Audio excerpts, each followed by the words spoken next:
아이고, 이 큰 나무가 언제 이렇게 톱질 솜씨가 예사롭지 않네. 허가받고 자른 건가 아닐 텐데. 숲이 정 같지 않군.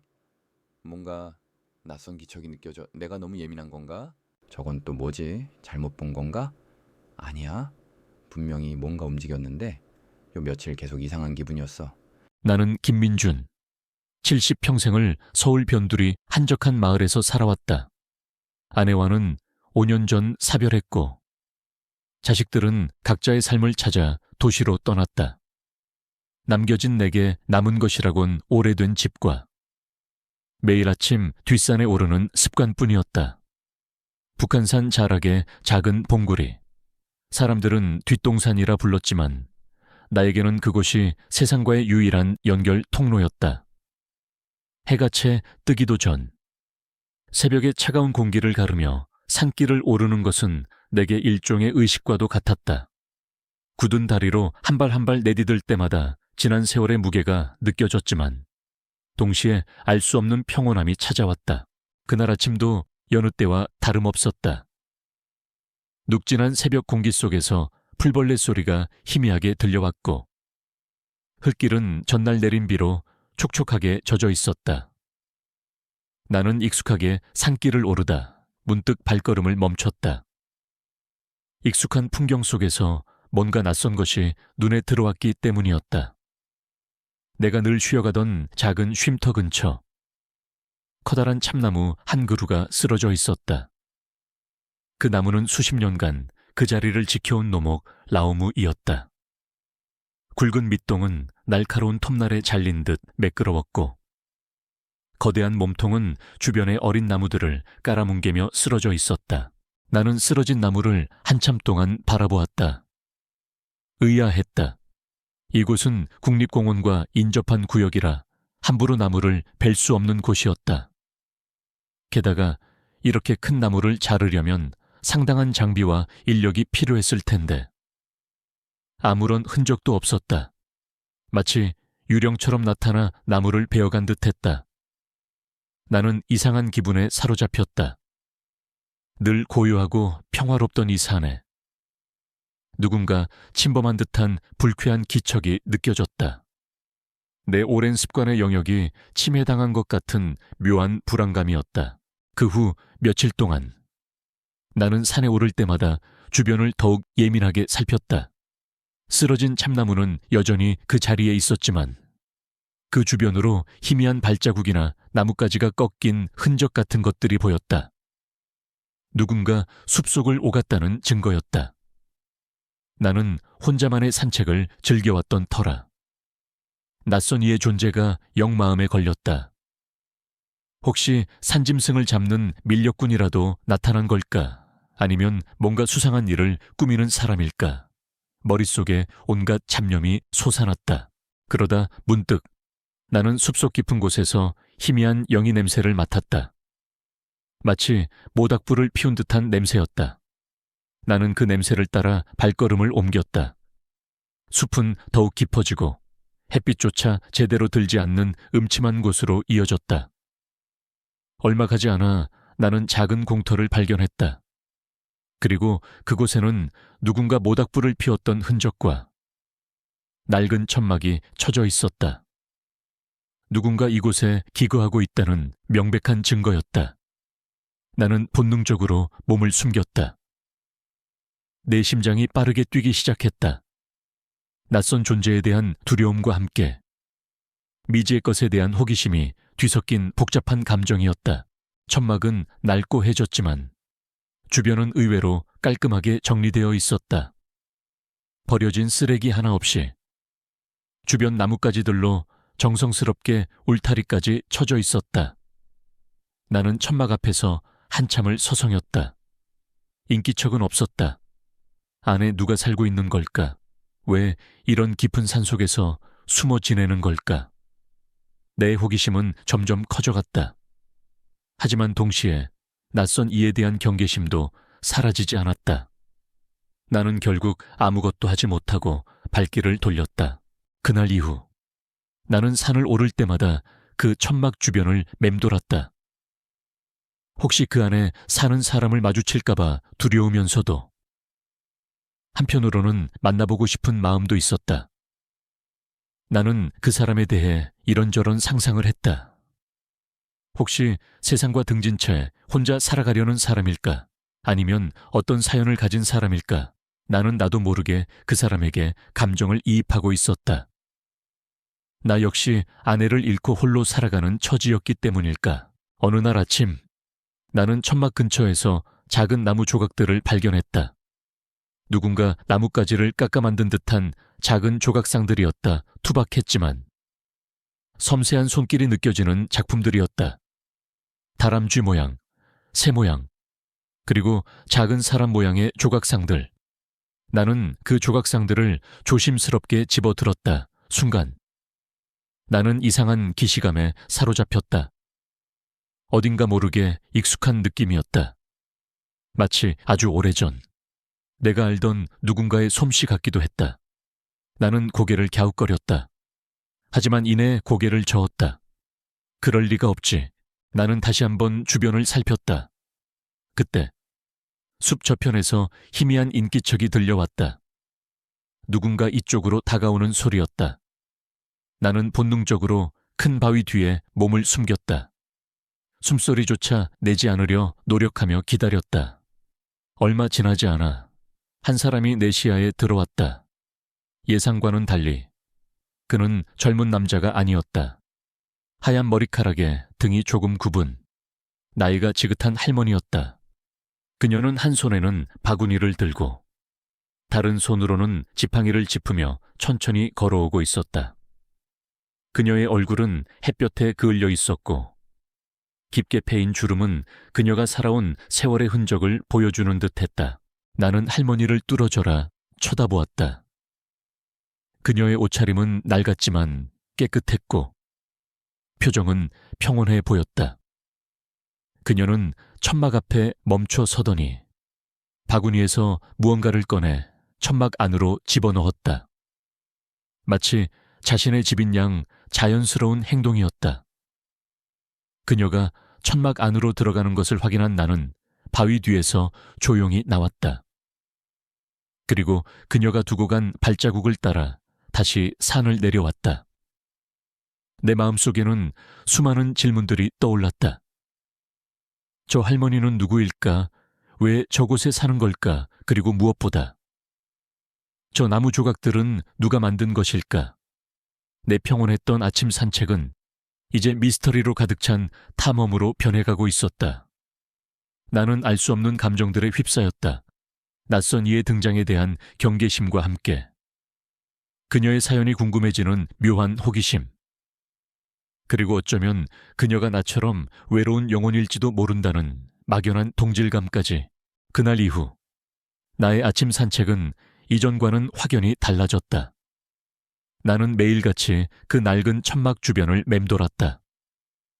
혹시 그 할머니를 다시 만날 수 있을까 하는 기대감과 동시에 알 수 없는 불안감이 나를 감쌌다. 숲속은 여전히 고요했지만 내게는 더 이상 예전처럼 평화롭게 느껴지지 않았다. 쓰러진 참나무와 천막의 존재가 내 마음속에 작은 파문을 일으켰다. 나는 산을 오를 때마다 주변을 더욱 예민하게 살폈다. 숲길 곳곳에서 낯선 흔적들을 발견했다. 누군가 나뭇가지를 꺾어 만든 듯한 작은 표식들, 돌을 쌓아 올린 작은 탑들, 마치 숲속에서 길을 잃지 않기 위해 누군가 의도적으로 남긴 흔적 같았다. 나는 그 흔적들을 따라 숲속 깊이 들어가 보기도 했다. 하지만 그때마다 천막 근처에 다다르면 알 수 없는 두려움에 발길을 돌리곤 했다.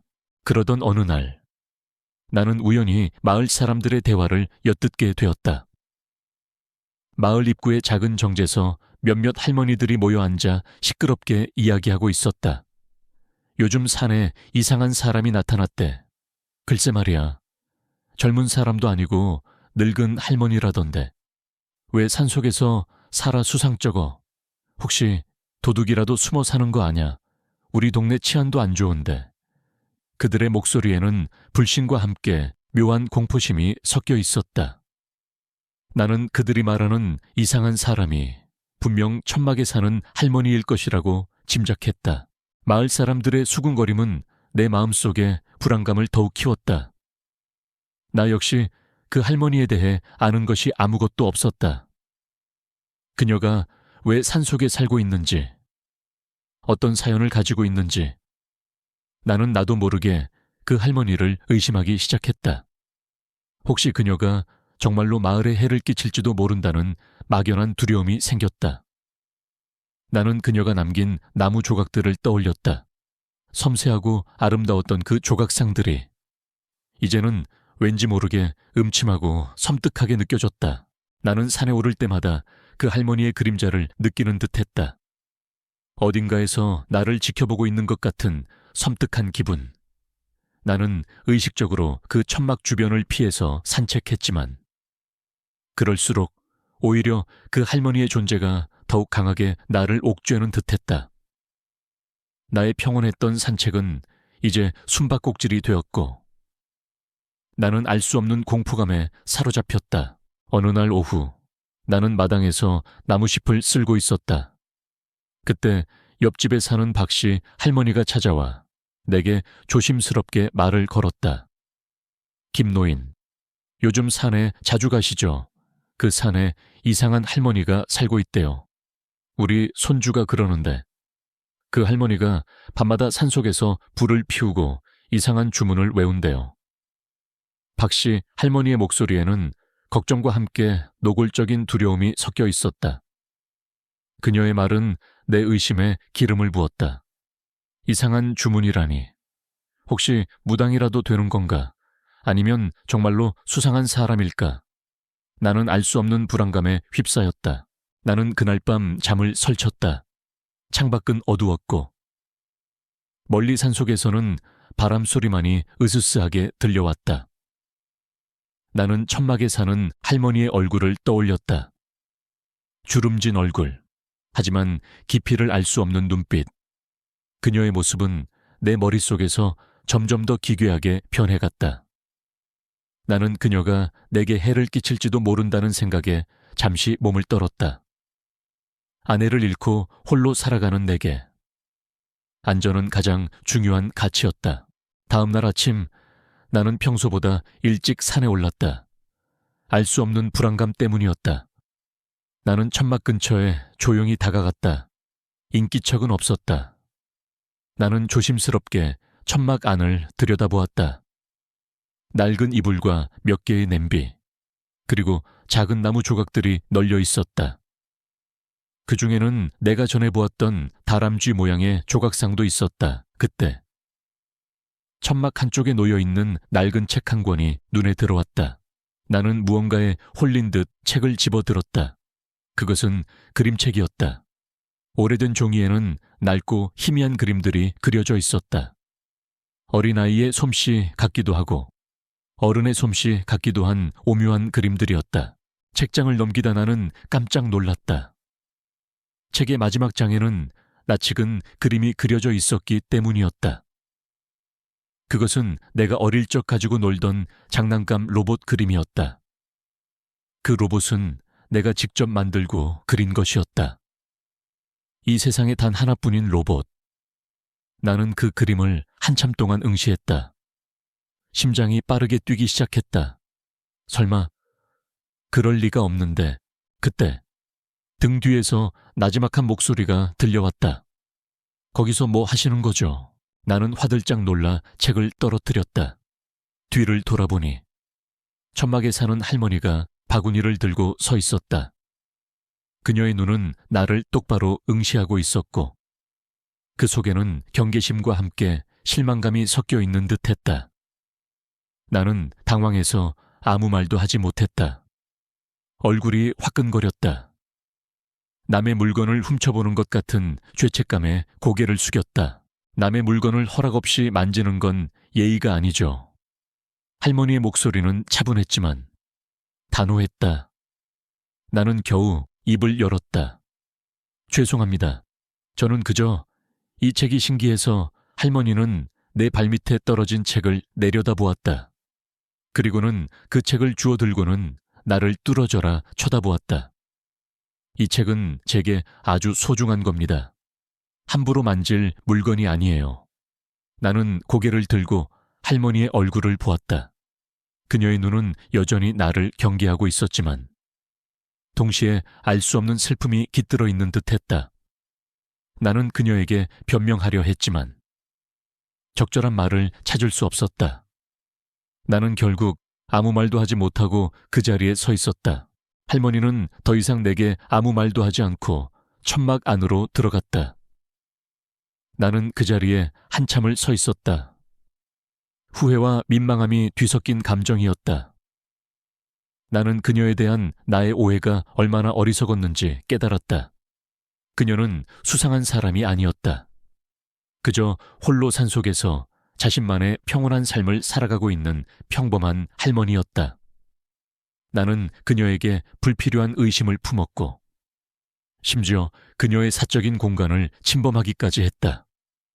부끄러웠다. 나는 그녀에게 사과하고 싶었다. 하지만 그녀는 이미 천막 안으로 사라진 뒤였다. 나는 그 자리에 선 채 한숨을 내쉬었다. 나의 오랜 산책길은 이제 낯선 할머니의 존재로 인해 더욱 복잡한 감정들로 채워졌다. 나는 그녀에게 어떻게 다가가야 할까 하니 그녀는 나를 다시 만나고 싶어 할까 나는 알 수 없는 불안감과 함께 묘한 기대감에 휩싸였다. 그날 이후 나는 산에 오르는 발걸음이 더욱 조심스러워졌다. 할머니에게 죄송한 마음과 함께 다시 마주칠까봐 괜히 민망한 기분이었다. 나는 의식적으로 천막 근처를 피해 다른 길로 산책을 했지만 나의 시선은 늘 그곳을 향하고 있었다. 그녀의 낡은 천막은 이제 내게 단순한 숲속의 구조물이 아니라 어떤 신비로운 사연을 간직한 것처럼 느껴졌다. 며칠이 지났다. 나는 여전히 그 할머니에게 사과할 기회를 찾고 있었다. 하지만 좀처럼 그녀를 마주칠 수 없었다. 그녀는 늘 내가 없는 시간에 천막을 드나드는 것 같았다. 나의 마음속에는 미안함과 함께 묘한 호기심이 뒤섞여 맴돌았다. 그 그림책의 마지막 장에 그려져 있던 로봇 그림. 그것은 분명 내가 어릴 적 그린 것이었다. 그 로봇은 내가 직접 나무로 깎아 만들고 색칠까지 했던 나만의 보물이었다. 과연 그 할머니는 누구일까? 어쩌면 내가 잊고 지냈던 어떤 인연과 연결되어 있을지도 모른다는 막연한 기대감이 피어올랐다. 어느 아침 나는 평소보다 일찍 산에 올랐다. 아직 해가 뜨기 전이라 숲속은 어둠에 잠겨 있었고 안개가 자욱했다. 나는 희미한 달빛에 의지의 산길을 걷고 있었다. 그때 저 멀리서 희미한 비명소리가 들려왔다. 사람의 비명 같기도 하고 짐승의 울음소리 같기도 한 기괴한 소리였다. 나는 본능적으로 발걸음을 멈췄다. 온몸의 털이 곤두서는 듯했다. 혹시 그 할머니에게 무슨 일이라도 생긴 걸까? 나는 두려움을 무릅쓰고 소리가 나는 쪽으로 향했다. 숲속은 더욱 짙은 안개에 휩싸여 있었고 나뭇가지들은 마치 살아있는 팔처럼 뻗어 나를 붙잡는 듯 했다. 얼마 지나지 않아 나는 한 장소를 발견했다. 그곳에는 거대한 나무에 묶여있는 무언가가 있었다. 처음에는 사람인 줄 알았지만 자세히 보니 커다란 늑대였다. 늑대는 굵은 밧줄에 온몸이 칭칭 감긴 채 나무에 묶여 있었고 발버둥 칠수록 밧줄은 더욱 조여드는 듯했다. 늑대의 눈은 공포와 분노로 이글거리고 있었다. 몸에는 이미 여러 군데 상처가 나 있었고 피가 흘러내리고 있었다. 나는 망설였다. 늑대는 위험한 동물이었다.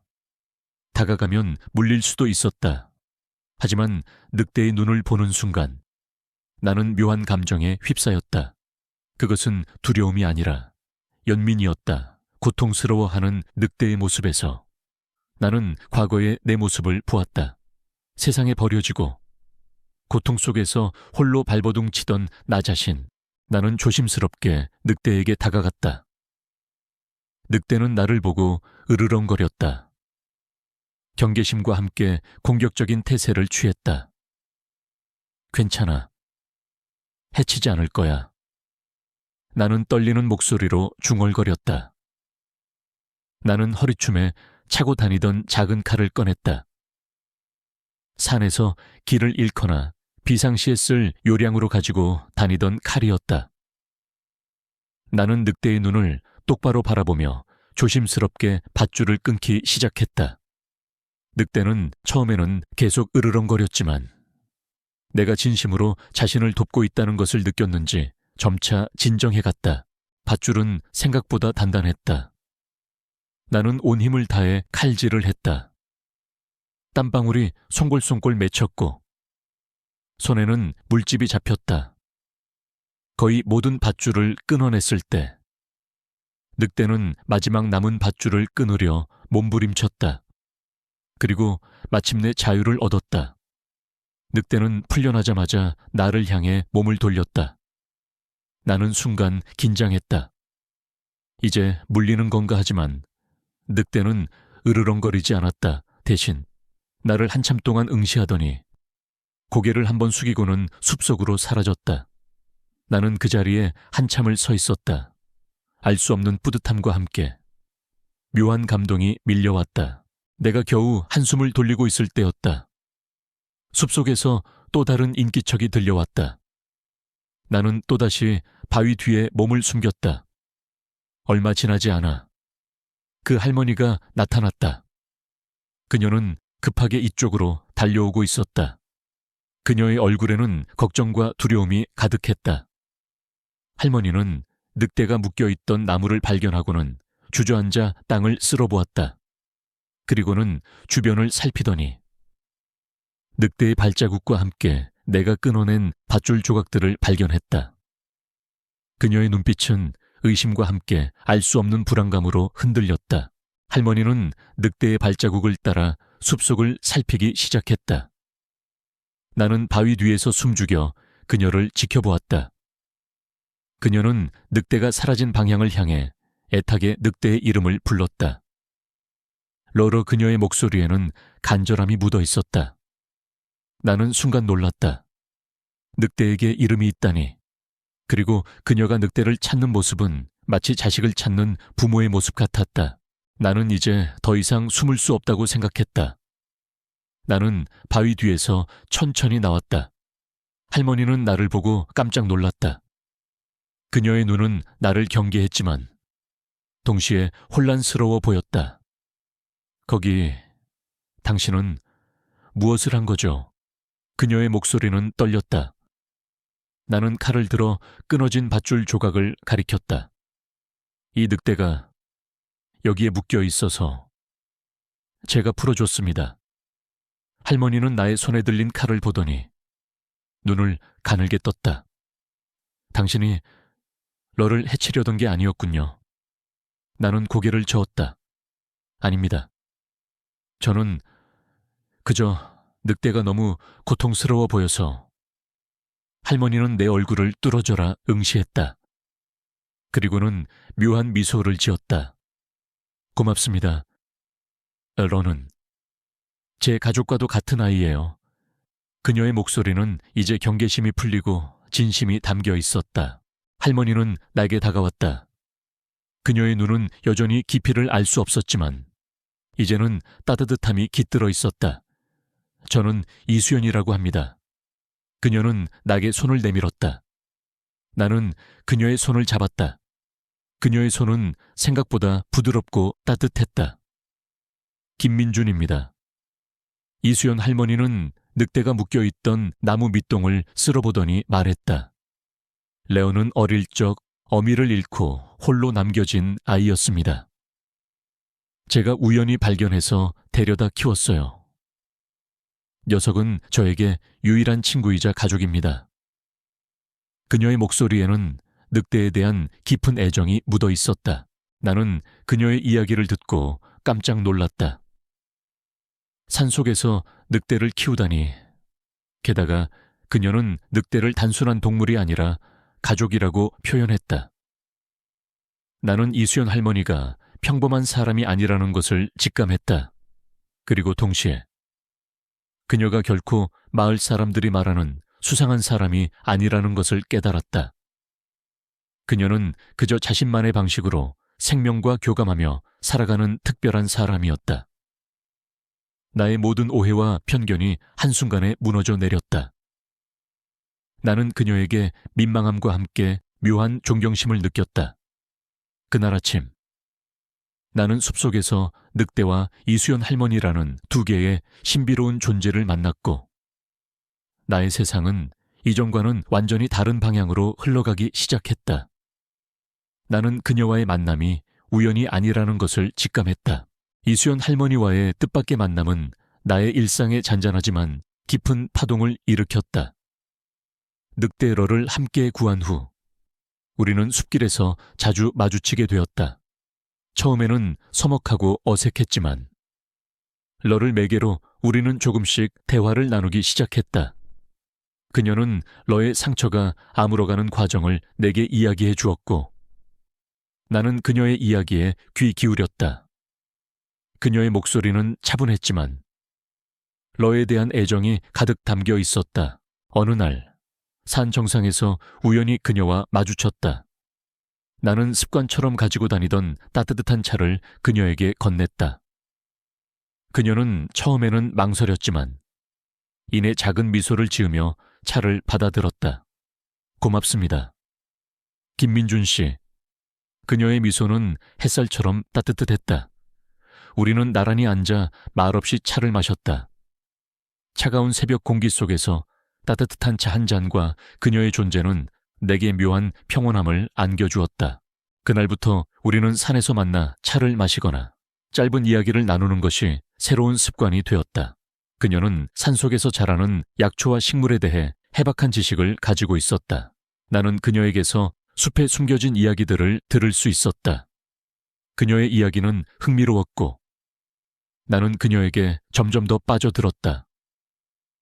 그녀의 깊은 눈빛 속에는 슬픔과 고독이 깃들어 있었지만 동시에 삶에 대한 강한 의지가 느껴졌다.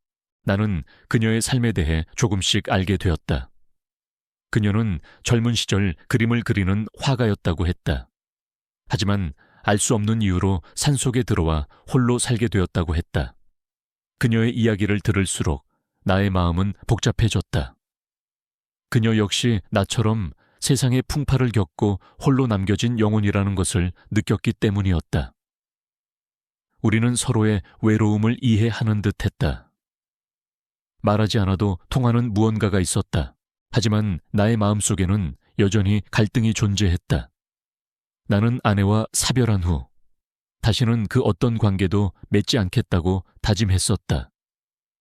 새로운 관계는 새로운 상처를 가져올 뿐이라고 생각했다. 게다가 나는 70평생을 혼자 살아온 외골수였다. 낯선 사람과 깊은 관계를 맺는 것은 내게 커다란 부담이었다. 이수연 할머니는 매력적이고 특별한 사람이었지만 나는 그녀에게 너무 가까이 다가서는 것이 두려웠다. 어느 날 우리는 산길을 걷다가 내가 천막에서 발견했던 나무 조각들에 대한 이야기를 나누게 되었다. 이수연 씨, 혹시 저번에 제가 천막에서 봤던 나무 조각들 이수연 씨가 만드신 건가요? 나는 조심스럽게 물었다. 그녀는 살짝 미소를 지었다. 네, 제가 심심할 때마다 깎는 것들입니다. 재주가 없어서 투박하지만요. 나는 고개를 저었다. 아닙니다. 정말 섬세하고 아름다워요. 특히 그 로봇 조각, 제가 어릴 적 가지고 놀던 장난감 로봇과 너무 닮아서 깜짝 놀랐습니다. 이수연 할머니의 눈빛이 순간 흔들렸다. 그녀는 나를 뚫어져라 쳐다보았다. 로봇이라니요? 제가 그런 걸 만들었나요? 그녀의 표정에는 당황스러움과 함께 알 수 없는 혼란이 깃들어 있었다. 나는 내가 천막에서 보았던 그림책 이야기를 꺼냈다. 그 그림책 마지막 장에 그려진 로봇 그림 말입니다. 제가 어릴 적 그린 그림과 똑같았어요. 이수연 할머니는 깜짝 놀란 표정을 지었다. 그 그림책은 제가 아주 오래전 잃어버렸던 겁니다. 그런데 어떻게 김민준 씨가 보신 거죠? 나는 할머니의 천막에서 책을 훔쳐봤던 일을 다시 한번 사과했다. 죄송합니다. 그저 궁금해서. 그런데 그 그림책이 이수연 씨 책이라니 정말 놀랍네요. 이수연 할머니는 한참 동안 생각에 잠겼다. 그녀의 얼굴에는 복잡한 감정들이 스쳐 지나갔다. 그 그림책은 제가 어릴 적 가장 아끼던 물건이었습니다. 하지만 너무 오래전 일이라 저는 그 책이 제 곁을 떠난 이유조차 기억하지 못했어요. 그녀의 목소리에는 깊은 슬픔이 묻어 있었다. 나는 그녀의 이야기를 듣고 마음이 아팠다. 그녀 역시 나처럼 과거의 상처를 안고 살아가고 있었다는 것을 느꼈기 때문이었다. 우리는 서로에게 위로가 될 수 있을지도 모른다는 막연한 생각에 휩싸였다. 하지만 나는 여전히 망설였다. 새로운 관계를 시작하는 것은 나에게 너무나 큰 용기가 필요한 일이었다. 그날 밤 나는 잠을 설쳤다. 이수연 할머니의 얼굴이 계속 떠올랐다. 그녀의 눈빛, 그녀의 목소리, 그리고 그녀가 늑대 러를 대하는 따뜻한 마음씨. 그녀는 분명 좋은 사람이었다. 하지만 나는 그녀에게 다가서는 것을 두려워했다. 나의 마음속 깊은 곳에는 외로움에 대한 두려움보다 다시 상처받을지도 모른다는 두려움이 더 컸다. 나는 아내를 잃은 후 세상과의 관계를 단절했다. 더 이상 누구에게도 의지하지 않고 홀로 살아가는 것이 가장 안전하다고 생각했다. 하지만 이수연 할머니는 나의 다친 마음에 작은 균열을 만들고 있었다. 그녀의 존재는 내게 새로운 감정들을 불러일으켰다. 따뜻함, 설렘, 그리고 다시는 느끼지 못할 것이라고 생각했던 묘한 두근거림. 나는 이런 감정들이 낯설고 당황스러웠다. 70이 넘은 나이에 이런 감정을 느끼는 것이 왠지 모르게 어색하고 부끄러웠다. 나는 그녀와의 관계를 어떻게 해야 할지 고민했다. 이대로 그녀를 외면하고 다시 혼자만의 세상으로 돌아갈까? 아니면 용기를 내어 그녀에게 한 발짝 더 다가갈까? 나의 마음속에서는 두 가지 선택지가 끊임없이 충돌했다. 숲속은 여전히 고요했지만 나의 내면은 폭풍우가 몰아치고 있었다. 이수연 할머니는 나의 삶에 예상치 못한 질문을 던졌고 나는 그 질문에 대한 답을 찾아야만 했다. 이수연 할머니와의 만남이 잦아질수록 나는 나의 안에 닫혔던 문이 조금씩 열리는 것을 느꼈다. 아내를 잃은 후 잊고 지냈던 따뜻한 감정들이 서서히 되살아났다. 그녀의 차분한 목소리와 깊은 눈빛은 내게 묘한 안정감을 주었고 우리는 말하지 않아도 서로의 외로움을 이해하는 듯 했다. 하지만 여전히 내 마음 한구석에는 그녀에게 더 깊이 다가서는 것에 대한 두려움과 망설임이 존재했다. 그러던 어느 날 평화롭던 우리의 일상에 예기치 못한 그림자가 드리워졌다. 아침 산책길. 이수연 할머니와 나는 러가 자주 나타나는 숲속 공터에서 이야기를 나누고 있었다. 그때 멀리서 개 짖는 소리와 함께 사람들의 거친 목소리가 들려왔다. 저기다 저 늑대 잡으면 돈 좀 되겠는데 이 근처에 늑대가 산다는 소문이 사실이었구만. 나는 직감적으로 위기를 느꼈다. 밀렵꾼들이었다. 그들의 목소리에는 탐욕과 함께 잔인함이 묻어 있었다. 이수연 할머니의 얼굴은 창백해졌다. 러가 위험하다는 것을 그녀도 본능적으로 느낀 듯했다. 우리는 재빨리 몸을 숨겼다. 얼마 지나지 않아 건장한 체격의 남자 3명이 엽총을 들고 공터로 들어섰다. 그들은 사방을 두리번거리며 러의 흔적을 찾고 있었다. 이수연 할머니는 러를 보호하려는 듯 나의 팔을 꽉 잡았다. 그녀의 손은 차갑게 떨리고 있었다. 나는 그녀의 떨리는 손을 잡고 그녀를 안심시키려 노력했다. 하지만 나 역시 심장이 빠르게 뛰고 있었다. 저들에게 들키면 우리까지 위험해질 수 있었다. 밀렵꾼들은 공터 주변을 샅샅이 뒤졌다. 그들은 우리가 숨어 있는 바위 근처까지 다가왔다. 나는 숨소리조차 내지 않으려 애썼다. 그때 숲 저편에서 러의 울음소리가 들려왔다. 러가 우리가 위험에 처한 것을 눈치채고 자신을 드러낸 것이었다. 밀렵꾼들의 눈이 일제히 러가 있는 방향으로 향했다. 찾았다. 그들 중 한 명이 소리쳤다. 나는 망설일 틈도 없이 바위 뒤에서 뛰쳐나왔다. 이봐요. 여기서 뭐 하는 겁니까? 여긴 국립공원 구역이라 사냥은 불법입니다. 나의 목소리는 생각보다 크게 울려 퍼졌다. 밀렵꾼들은 갑자기 나타난 나를 보고 당황했다. 그들은 나를 노려보았다. 늙은이가 어딜 끼어들어 당신이 상관할 바 아니야. 그들 중 한 명이 내게 총을 겨누려 했다. 나는 몸을 던져 그들의 총구를 막았다. 지금 당장 여기서 나가시오. 그렇지 않으면 경찰에 신고할 겁니다. 나는 두려웠지만 이수연 할머니와 러를 지켜야 한다는 생각에 용기를 냈다. 그때 이수연 할머니도 내 옆으로 다가와 섰다. 그녀의 얼굴은 여전히 창백했지만 그녀의 눈빛은 강렬하게 타올랐다. 러는 제 가족입니다. 건드리지 마세요. 그녀의 목소리는 단호했다. 밀렵꾼들은 우리를 비웃었다. 뭐야, 노인네 둘이서 늑대를 지키겠다고 웃기는군. 그들은 우리에게 한 발짝 더 다가왔다. 위협적인 분위기가 감돌았다.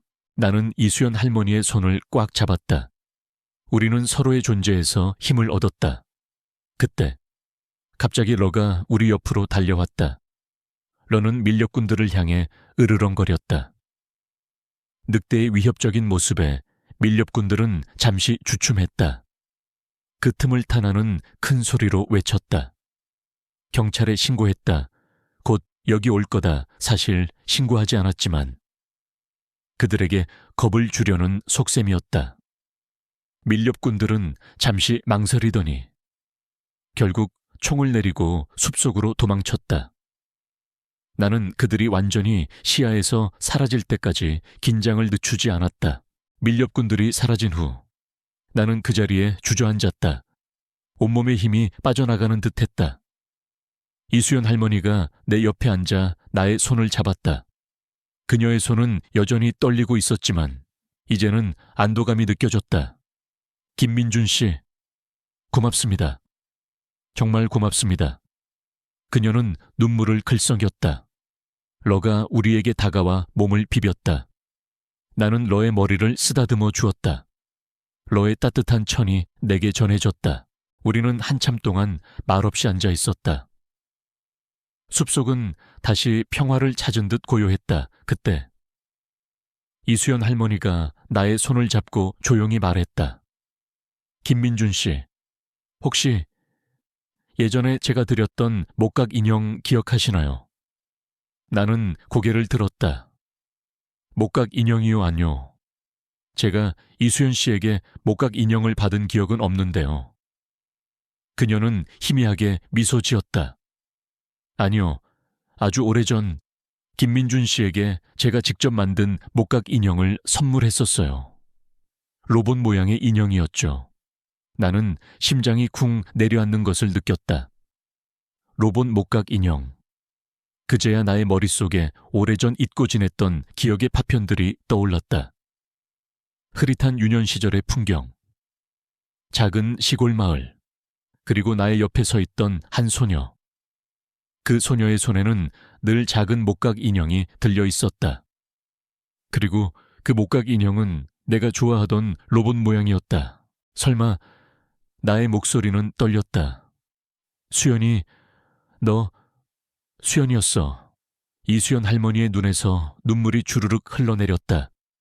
그녀는 고개를 끄덕였다. 응, 민준아, 나 수연이야. 나는 믿을 수 없었다. 내 눈앞에 앉아있는 이수연 할머니가 내 유년 시절의 첫사랑이자 헤어진 후 평생을 그리워했던 그 소녀 수연이라니. 그녀의 얼굴은 세월의 흔적으로 가득했지만 그녀의 눈빛은 내가 기억하는 그 소녀의 눈빛과 똑같았다.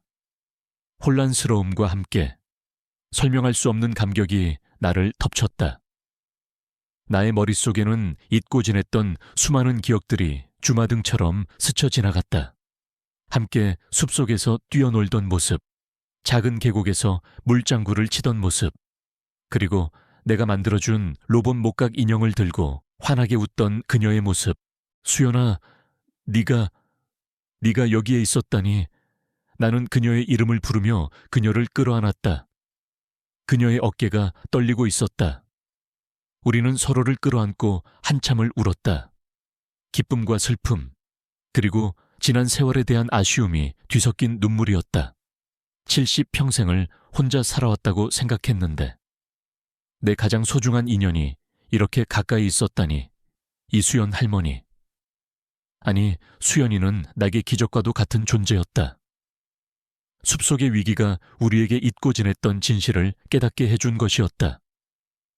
나는 그날 숲속에서 나의 잃어버린 과거와 다시 재회했다.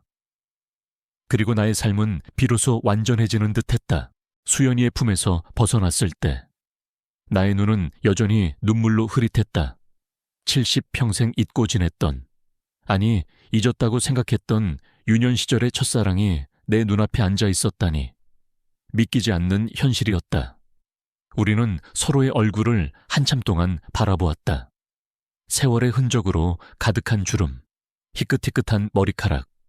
하지만 그 속에서도 변치 않는 눈빛과 익숙한 미소. 수연아, 정말 네가 맞구나.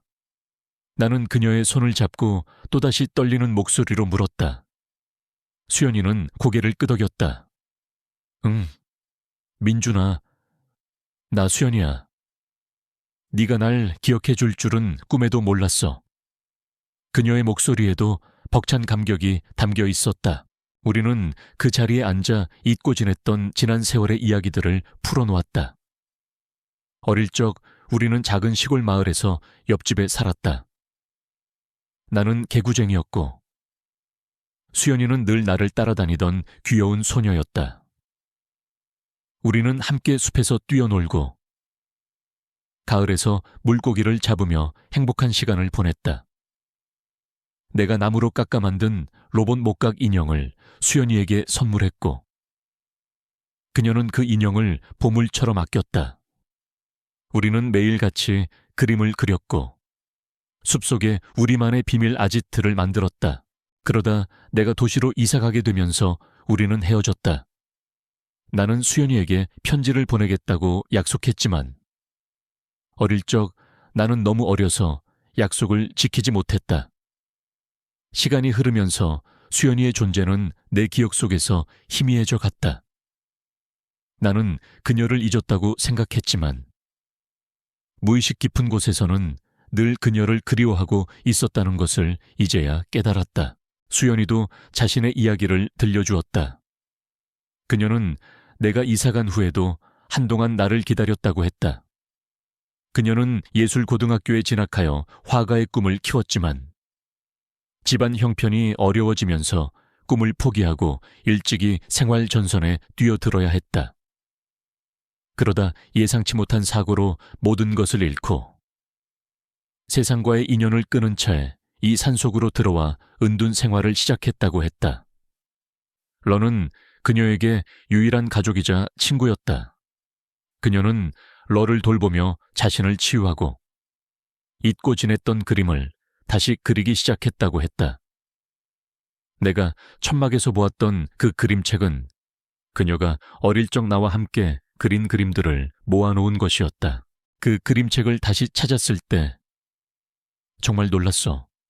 내 어릴 적 기억이 그대로 담겨 있었거든. 수연이가 말했다. 그리고 네가 로봇 인형을 알아봤을 때 내 심장이 쿵 내려앉는 것 같았어. 설마 했는데 정말 너일 줄이야. 나는 그녀의 손을 잡았다. 나도 그랬어. 그 로봇 그림을 봤을 때부터 뭔가 이상하다 싶었지. 하지만 믿을 수가 없었어. 우리는 서로를 바라보며 조용히 웃었다. 기적과도 같은 재회였다. 지난 세월의 오해와 슬픔이 한순간에 눈 녹듯 사라지는 순간이었다. 우리는 그날 이후 매일 산에서 만났다. 함께 숲길을 걷고 이야기를 나누고 잊고 지냈던 유년 시절의 추억들을 되살렸다. 나는 수연이에게 아내를 잃은 후에 나의 외로운 삶에 대해 이야기했고, 수연이는 나의 이야기를 진심으로 공감해 주었다. 그녀는 내가 겪었던 고통을 이해했고, 내게 따뜻한 위로를 건넸다. 그녀의 존재는 내게 다시 살아갈 힘을 주었다. 우리는 함께 러를 돌보았다. 러는 이제 우리를 완전히 믿고 따랐다. 우리가 숲길을 걸을 때면 러는 늘 우리 곁을 지켰고, 가끔씩 애교를 부리며 우리를 웃게 했다. 러는 우리에게 단순한 늑대가 아니었다. 러는 우리가 다시 만날 수 있게 해준 소중한 연결고리이자 우리의 새로운 가족이었다. 어느 날 저녁, 우리는 산 정상에 앉아 노을을 바라보았다. 주황빛으로 물든 하늘은 아름다웠고 우리의 마음은 평화로웠다. 민준아. 수연이가 나지막이 나의 이름을 불렀다. 너와 다시 만나게 될 줄은 정말 몰랐어. 내 인생에 더 이상 행복은 없을 거라고 생각했거든. 나는 그녀의 손을 잡았다. 나도 마찬가지야. 수연아, 너를 만난 건 나에게 기적과도 같아. 우리 남은 여생을 함께 보내는 건 어떨까? 수연이는 나의 눈을 바라보았다. 그녀의 눈에는 눈물이 가득했지만 동시에 환한 미소가 피어났다. 그녀는 고개를 끄덕였다. 응, 민준아. 그러자. 우리 함께 남은 인생을 아름답게 만들어가자. 우리는 서로를 끌어안았다. 70이 넘은 노인들의 포옹은 어색하고 쑥스러웠지만 그 어떤 젊은 연인들의 포옹보다 진심과 사랑이 담겨 있었다. 우리는 지난 세월의 아픔을 치유하고 새로운 시작을 약속했다. 우리의 재회는 단순한 친구와의 만남이 아니었다. 그것은 잃어버렸던 나 자신을 되찾는 것이었고 다쳤던 마음에 새로운 희망을 불어넣는 것이었다. 숲속은 우리의 약속을 축복하듯 고요히 빛났다. 우리는 더 이상 외롭지 않았다. 우리는 서로에게 세상의 전부가 되어주었다. 우리는 약속대로 남은 여생을 함께하기로 했다. 수연이는 더 이상 낡은 천막에서 홀로 지내지 않았다. 그녀는 나의 집으로 들어왔고 우리는 70평생을 따로 살다 뒤늦게 합쳐진 노부부처럼 조심스럽지만 행복한 동거를 시작했다. 나의 오랜 집은 수연이의 손길이 닿자마자 새로운 생명을 얻은 듯했다. 마당에는 작은 꽃밭이 생겼고 삐걱거리던 마루에서는 향긋한 나무 향기가 났다. 나의 단조롭던 삶에는 따뜻한 온기와 활기가 더해졌다. 우리의 하루는 숲에서 시작되었다. 우리는 매일 아침 함께 산에 올랐다. 내가 이끌던 산책길은 이제 수연이의 해박한 지식과 나의 묵묵한 걸음이 조화를 이루는 풍경이 되었다. 우리는 손을 잡고 숲길을 걸었다. 간간히 마주치는 마을 사람들은 처음에는 우리를 신기하게 바라보았지만 이내 따뜻한 미소로 인사를 건넸다. 러는 우리 뒤를 그림자처럼 따랐다. 녀석은 우리가 앉아서 이야기할 때면 우리 발치에 웅크려 앉아 조용히 귀를 기울였다. 러의 존재는 우리에게 큰 기쁨이자 위안이었다. 수연이는 나의 삶에 새로운 의미를 가져다 주었다. 그녀는 다시 그림을 그리기 시작했다. 나의 오래된 서재는 그녀의 작업실이 되었고 캔버스에는 숲의 풍경과 러, 그리고 우리의 모습이 담긴 그림들이 하나둘씩 채워졌다. 그녀의 그림은 단순한 풍경화가 아니었다. 그것은 삶의 고통과 상처를 이겨낸 후에야 얻을 수 있는 평온함과 아름다움을 담고 있었다. 나는 그녀의 그림을 볼 때마다 경이로움을 느꼈다. 그녀는 내게 잃어버렸던 예술의 아름다움을 다시 일깨워 주었다. 나는 수연이를 위해 작은 나무 조각들을 만들었다. 내가 어릴 적 그녀에게 만들어 주었던 로봇 목각 인형처럼. 이번에는 우리의 모습과 러의 모습을 본떠 만들었다. 수연이는 내가 만든 조각들을 보고 어린아이처럼 기뻐했다. 그녀는 그 조각들을 우리의 침대 머리맡에 두었고 우리는 잠자리에 들기 전 늘 그 조각들을 바라보며 웃었다. 우리의 집은 박물관처럼 우리의 추억들로 가득 차기 시작했다. 김 회장 부부는 우리의 재회를 축하해주러 자주 찾아왔다. 그들은 수연이에게 진심으로 사과했고 이제는 진정한 부모의 모습으로 그녀를 대했다. 수연이는 그들을 완전히 용서하지는 못했지만 과거의 아픔을 내려놓고 새로운 관계를 시작하려 노력했다. 우리는 함께 식사를 하고 지난 이야기를 나누며 잃어버렸던 가족의 따뜻함을 되찾아갔다. 수연이의 가족 관계가 회복되는 것을 보면서 나는 왠지 모르게 마음이 따뜻해졌다. 어느 날 마을 이장님이 우리 집을 찾아왔다. 숲속에서 야생 늑대를 키운다는 소문과 함께 러의 존재가 마을 사람들에게 알려진 것이었다. 이장님은 처음에는 러 때문에 마을 사람들이 불안해한다고 말했다. 나는 수연이와 함께 러가 사람들에게 해를 끼치지 않는다는 것을 설명하려 노력했다. 수연이는 러가 어릴 적부터 자신과 함께 자랐고 사람을 공격하지 않는 온순한 늑대라는 것을 여러 증거를 들어 설명했다. 심지어 마을 사람들이 걱정한다면 러를 우리 집 마당에서만 키우겠다고 약속했다. 우리의 진심 어린 노력과 러의 온순한 성격 덕분에 마을 사람들의 오해는 점차 풀렸다. 오히려 러는 마을의 명물이 되었고 가끔씩 산책하는 우리의 뒤를 따르는 러의 모습은 마을의 상징처럼 여겨지기도 했다. 우리는 레오와 함께 숲의 파수꾼이 되어 밀렵꾼들을 감시하고 숲을 보호하는 일에도 앞장섰다. 러는 우리가 산책하는 동안 주변을 경계하며 숲의 평화를 지키는 데 도움을 주었다.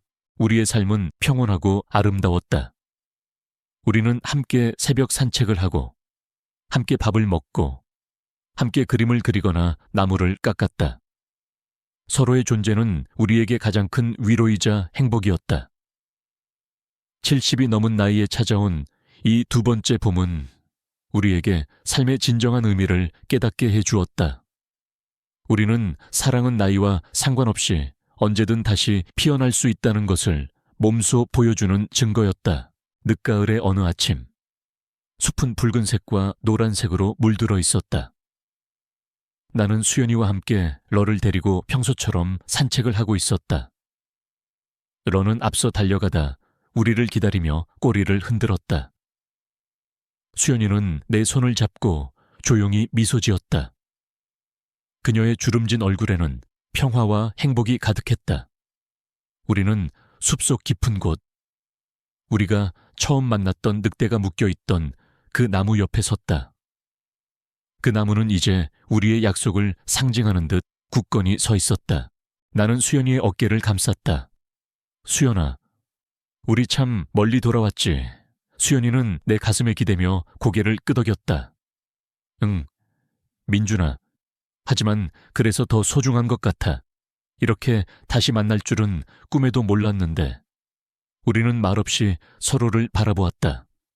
우리의 눈빛 속에는 지난 세월의 아픔과 고난, 그리고 그것을 이겨내고 마침내 찾은 행복이 담겨 있었다.